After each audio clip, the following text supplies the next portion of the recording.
All right, guys, we're going to do a very, very simple one light setup, and we're going to do this. This is going to be a great shot. We're going to use it. In this case, we have a model helping us. This is Wanderson. He's going to be helping us on this one. And it's going to be very simple, kind of dramatic lighting that I would immediately think of to do for a guy. And then we're going to bring in a reflector and show you how we might fill in if we're shooting a female portrait, and then we're going to do a couple portrait in a minute. So let's look at what we're starting with. The first thing we have is we have a very, very large softbox. Now, why do you want a large softbox? Well, there's two reasons. Number one is the larger the softbox, the softer the light. So big softboxes are great. This particular one is 53 inches. And it's not a tremendously expensive softbox, but it is pretty large. You can buy them. A lot of people make them. This one's an Elinchrom. Westcott makes them. Another number of companies make them. So it doesn't really matter which one you buy.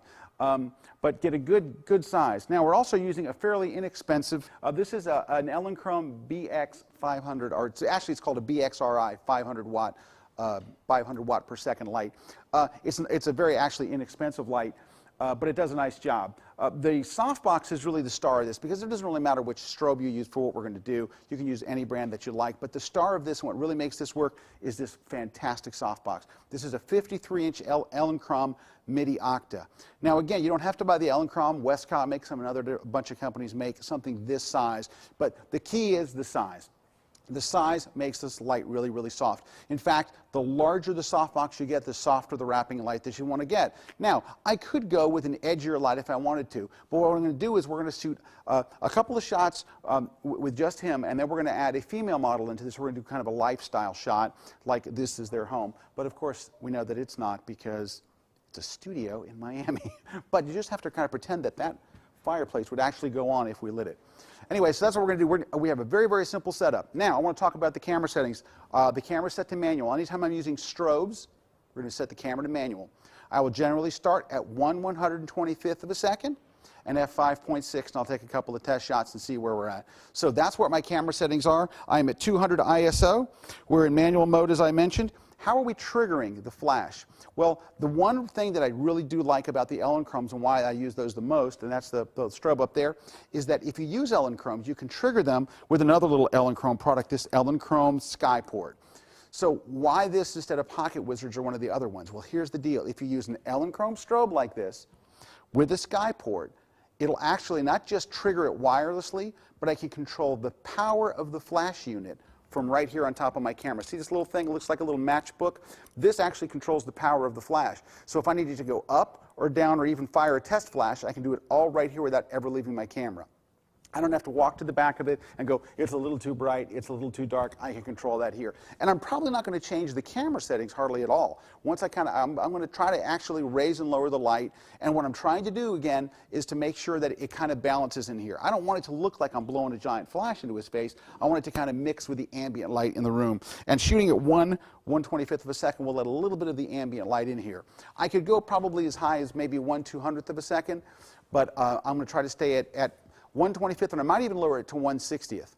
If I want to see more light from in here, I'm going to lower the shutter speed, and it'll help bring a little bit of that in. All right, now, let's go ahead and take just a test shot real quick here. All right, here we go.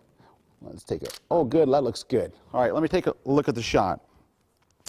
It's actually a little bit bright. It looks a little flashy to me. It looks like, oh, that's some flash. So I can either lower the power of the light. If you look on top of here, you'll see that there's a plus and a minus sign. So I can just hit the minus. Every time I hit the minus sign, it takes the power of the strobe down 1/10 of a stop. So let me take another shot now that I've lowered it much lower here. Let's take a look. Very nice. Good. And let me take a look. All right, that's a little better.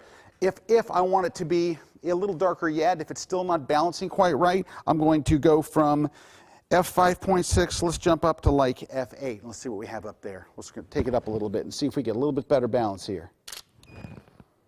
Okay, now there we go. That's all we really had to do to dial it in. It was just, it looked a little bit too flashy. If it doesn't look real, if it doesn't look natural, it just means you really are powering too much power from the flash.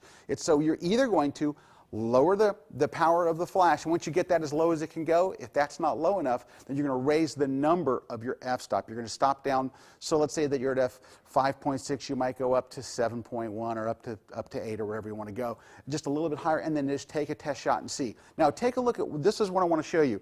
See, over here, I want this side of his face to appear kind of in shadows. I want that side of his face to have the light, and look where the light is. So it's kind of at a 45-degree angle. It's up a little higher. The light's coming in him. I want this side to be lit. I want it to be darker over here. And you can see there's quite a bit of darkness in here. So what happens if I bring in a reflector? I'm going to have my assistant Brad Moore bring in a reflector. Let's put a reflector right up beside him. Let me move back here. And Brad's going to bring in a reflector.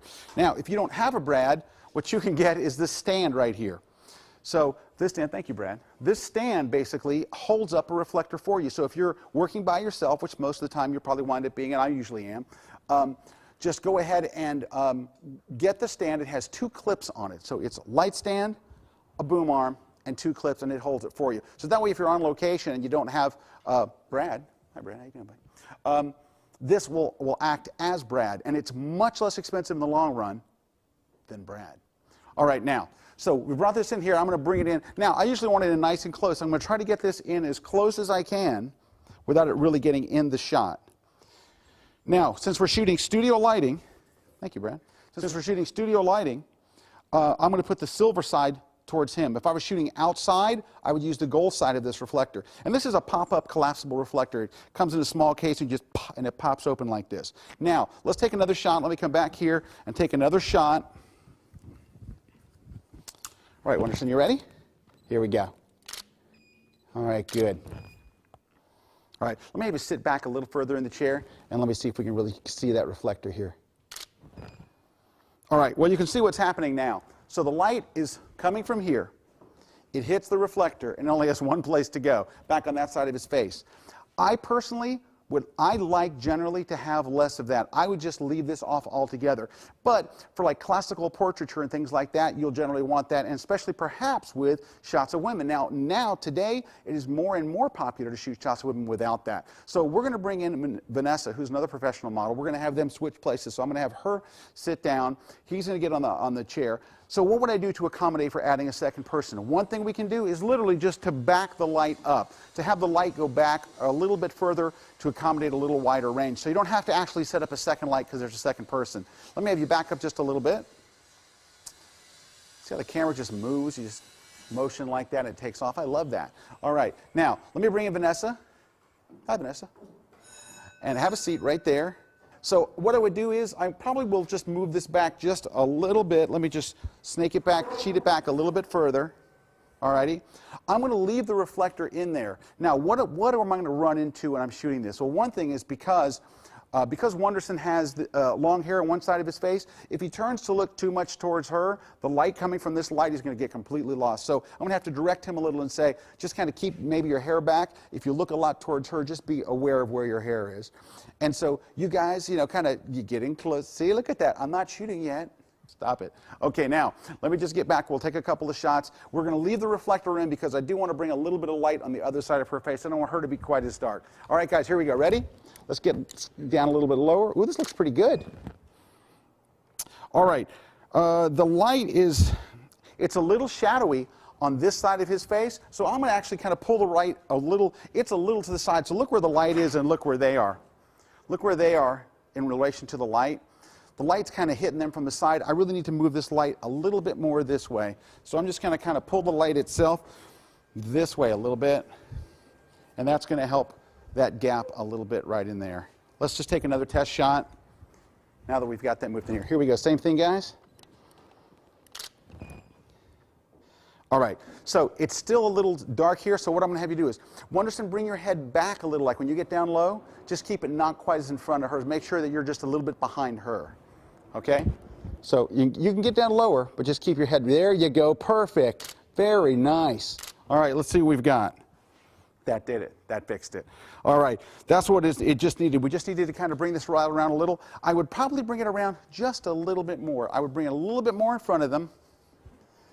Just like that, just so there we go, about a 45-degree angle. And you know what? This is going to be the process when you do this. Sometimes moving the light just 1 or 2 inches, you're like, it looks okay, move it a little. It looks all right, move a little.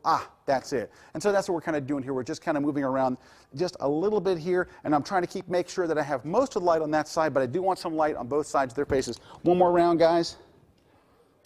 Very nice. Good, very good. How are we doing? Lighting looks good. All right, now, Wonderson, I'm going to have you just step off the set for a second, and Vanessa, I'm going to work with you for just 1 minute. I'm going to leave the reflector there for her, but then we're going to take the reflector away. You can see both how it looks on a feminine portrait, okay? So I haven't really changed anything. The thing I probably would do to make her look softer and nicer is I would probably move the light a lot closer. So now it's just one person. We don't need quite as much distance. Let's move this in a little bit closer. She's sitting, so this is a little high. And we can get nice and, that looks pretty good. Let's get nice and close. So let's take a look at the setup here. From where I'm shooting, she has a reflector on this side. I'm going to reposition the reflector. I usually like the reflector just flat right beside the subject. So let me just go ahead and move that if you don't mind. Let me just, and I also like it a little forward of the subject. So she's here. Let's try not to hit her with it. Something like that, I think, is pretty good. And let's come back here, give it a shot, and see what we've got. I think this looks pretty good. Let's see. Very nice. That looks good. All right, now the whole lighting looks brighter. Why does it look brighter? Because I took the light and I moved it closer to the subject. It just gets brighter. So I have two things I can do, right? I can lower the power of the strobe unit, or I can change my f-stop.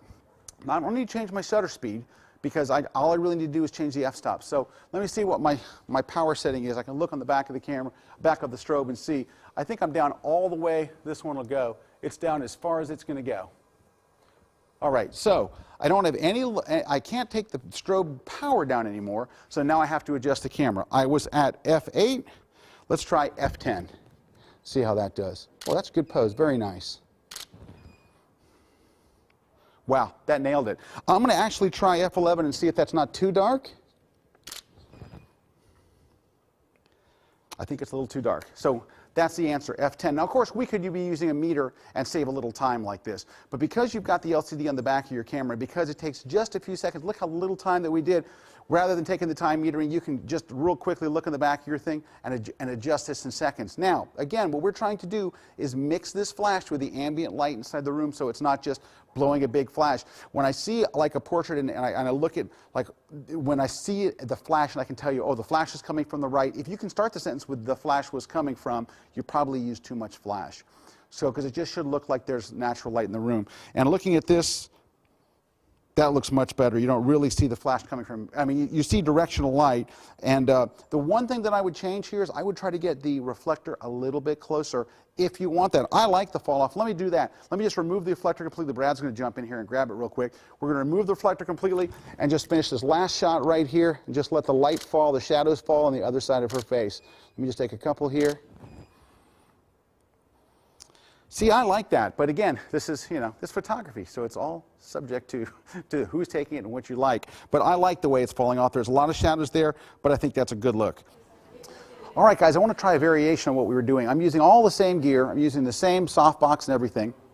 And what we're going to change is, we're going to change one thing. I'm going to change the lens and my position. So I was shooting with a 70-200, but now I want to try, since we're doing some lifestyle stuff, I want to do almost more of an editorial look. So I'm going to shoot this kind of wide. I'm actually going to shoot this right around 24 millimeters. So the lens I put on here is a 24-70. And what I'm going to do is I'm going to get down low. I move the light in a lot closer. So he's sitting down by himself and he's kind of leaning on the front of the chair. So I've moved the light in. I've just moved it in closer and down a little bit lower. All right, he's sitting on the front of the chair, so I need to kind of get down where he is. I'm going to get down on one knee. I'm going to shoot, but here's how I'm going to frame the shot. So I'm going to frame the shot where he's here, and there's just a lot of empty space down that side. So this is like you're shooting for a magazine or something, want more of an editorial look to your thing. Be nice on any kind of wedding or portrait, kind of portraiture too, to get some of the, to really see the location you're shooting your person in. So I'm going to do that. I'm just going to get down low. I really have not changed anything on any of the settings on the camera. We're still at 1/125th of a second, and we're at f10. So all I'm going to do is get down here low.